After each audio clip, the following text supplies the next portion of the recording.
Hey, yo, what's up, ladies? This is Alex from Mindful Attraction 2.0.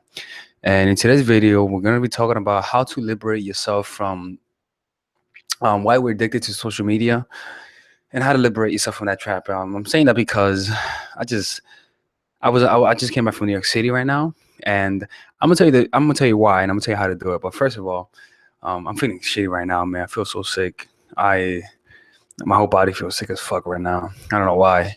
It's not because of allergies, but it's because I think I've been sleeping with the window open. And when I sleep with the window open, I usually I don't sleep with covers on. I have that habit, and yeah, I think I'm beginning sick because of that. But somebody recognized me today. Okay. Asshole, man. The girl recognized me. She was this young lady, and I was going into the train, and she gave me the look, like, and I'm like, yes, I know that look. And she was like, "Are you Alex?" And I was like, "Yeah, that's me." And she was like, "Oh, okay, bye." And I was like, "Wait a minute, okay, wait a minute, what the fuck?" But she was like, "Nah, I'm just kidding around. I like your channel." Like, she acted like she didn't care and whatnot. But she was like, "I like your channel." I was like, "Yeah, thank you for once. Someone to recognize me." She didn't faint. She didn't, like, jump for joy, nothing like that. But I'll take it, right? But yeah, I just came back. I just came back from New York City, literally, and I'm like dying right now. I really should not be making a video, but let's get started, right? Let's talk about this. So I was on a train back, and I saw this girl going into the train, right? And she was just, she was on her phone, and she was on her social media for like the whole train ride, right? And she was on Snapchat, and she was looking at all of her snaps, like on repeat mode. And mind you, she was an extremely attractive girl, right? But she just kept looking at her pictures. Like, she just kept fucking looking. And I'm like, huh, interesting. I was reading my book, and I was just eavesdropping. I was like, oh damn, who's that friend of yours? I was like, ooh, interesting. She looks cute. And and mind you, I usually can tell when a girl's interested, right? And she was interested, but I wasn't. I was sick, and so I was like, I'm not into talking to someone right now. And throughout the whole train ride, I just kept noticing that she was on her social media, like, obsessed about looking at her photos. And I was like, wow. And I'm like, a lot of people could go through that, where who they are is based on a conceptual sense of self. It's based on a pre-agreed notion as to what everyone believes who you are. And it doesn't matter if it's a positive or negative. If everyone believes it, that's who you are.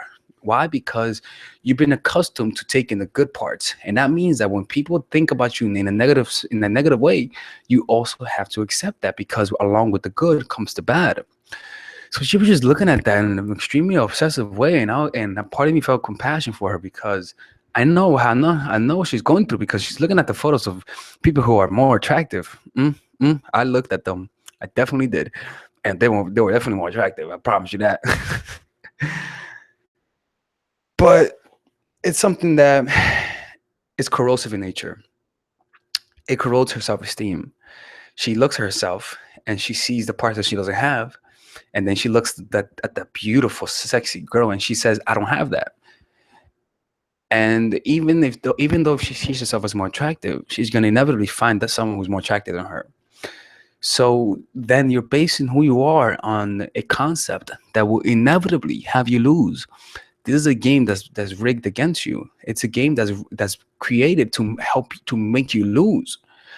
And what tends to happen, that society wants you to feel that sense of loss, wants you to feel unattractive. Why? So you could purchase more things. And purchasing becomes your source of self-esteem.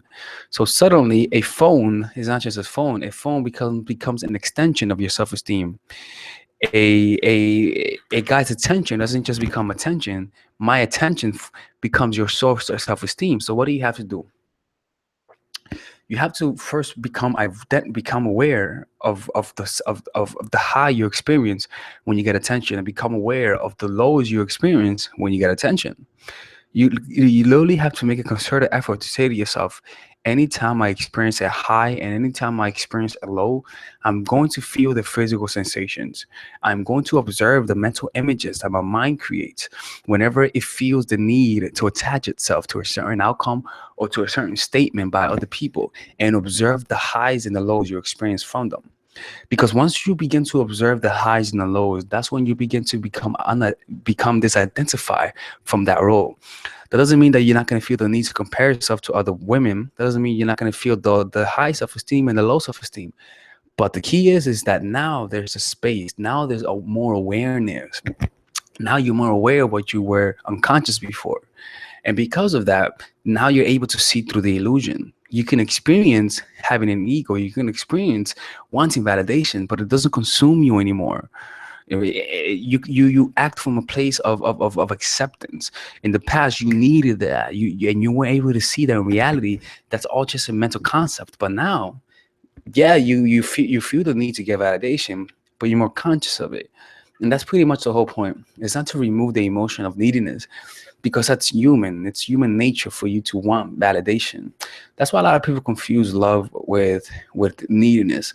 A lot of people don't really love each other, but rather a lot of people just see each other as sources of self-esteem, as sources of happiness. And so it's more of an egoic desire to fulfill themselves. They see an image, a mental image of who they want to be, and they become obsessed with that source and that vehicle that will take them to that mental image that they're thriving for, which in this case, being with them. You see yourself who you are now, sad and miserable, and then you see the image of you being with the other person. They make you happy, they make you whole, they fulfill that fantasy you've always been preached that you have to have in order to be happy. And so the whole point about all of this is to once again bring self-awareness to your desire for happiness, and bring self-awareness for your aversion of negative emotions. And by simply bringing more awareness and noticing yourself becoming compulsive, and noticing yourself having that forcefully compulsive desire to be happy, by simply noticing the sensation of wanting to be happy, not the unhappiness, but the desire to be happy. Just ask yourself, what are the physical sensations that I experience whenever I long for happiness? Don't notice the mental images, those abstract mental images. Notice the physical sensation, and you write it down.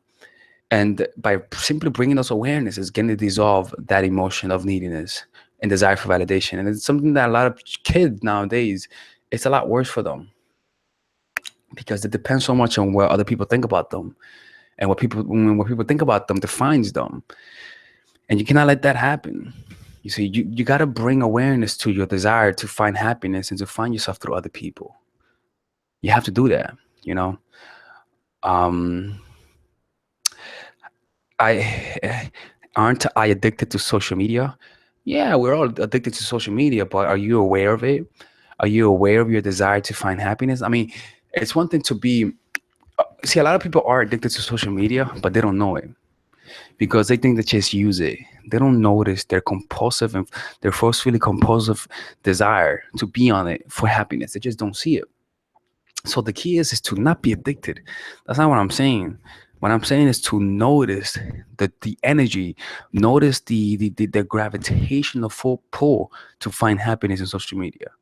See what I'm saying? Like, you know, that urge you feel to post a status. Most people will feel that urge and will deceive themselves by saying, "I just want to post a status."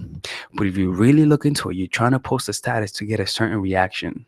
It's kind of like when, you know, a guy will look at your statuses, you post it just for him. That's what I want you to do. But most people will post a status and lie to themselves and say, "I'm just posting it for myself." When in reality, you're posting it just to get a certain reaction. And that's what I want you to do, just to notice the real intention behind your actions. You're not trying to change it. You're just bringing awareness to it. You see what I'm saying? Is it good to be conscious about yourself? Yes, it's good to be conscious about yourself. It's not being self-conscious, but rather being aware of your mental dialogues, being aware of the physical sensations that you experience on a daily basis, and focusing more on the experience rather than on the mental projections and the little soliloquies that you have within your own self about your interpretation of the world and your current situation. um I'm reading the comments. I like your book recommendation on Instagram. Yeah, this is the book. Let me show you guys. New Earth. I stole it yesterday. I mean, um, I bought it yesterday from a Namaste. Didn't steal it. It's an amazing book. It really breaks down consciousness. It's a book that I definitely recommend to everyone.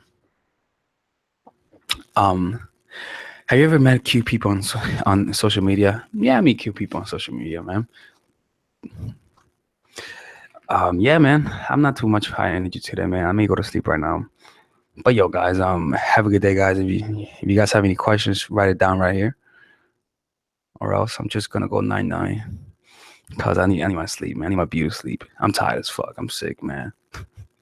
Have you read The Secret? Nah, I don't like The Secret, man. I don't like the whole. It's too spiritual, too spiritual. If you want to read a book on The Secret, but that's not a spiritual, I recommend you read this book. 1 second. It's right here. I recommend that you read Psycho-Cybernetics. It's kind of like The Secret, but it's less spiritual. And in my experience, it's more practical. That's just my opinion, you know. And those who emailed me, I'm gonna respond. And whoever emails me first is the one I'm gonna pick. If you're gonna choose to make a notes about a certain video, and somebody else already did it, man, then then I can't really pick you.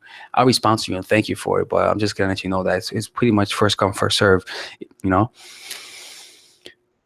Am I an avid reader? Have you read Palace of Illusions? No, I'm not much of a reader. I am. I'm more of a consumer of information. Like I'll listen to a concept and I'll try to think about it and try to how to apply. I don't just read to read. I read to actually apply. You know what I'm saying? So like the more shit I go through, the more I read. So it's not based on entertainment, but rather it's based on need. You know. Let me see. What question? Do you think a very strong relationship can be made with people who you met on social media? Yeah, oh, of course, yeah, definitely. Yeah, I don't see why, right? It is possible. Do you believe in God? Yeah, I believe in God, but not the patriarchal God, right? I believe that there's an underlying energy force. There's the underlying there's something out there that's controlling everything. It could either be the laws of nature, physics, I don't know, but there's something out there. Maybe it's conscious, maybe it isn't conscious. Who knows? But yeah, that's it, man. I'm tired as fuck. I'm not gonna force this, man. Good night.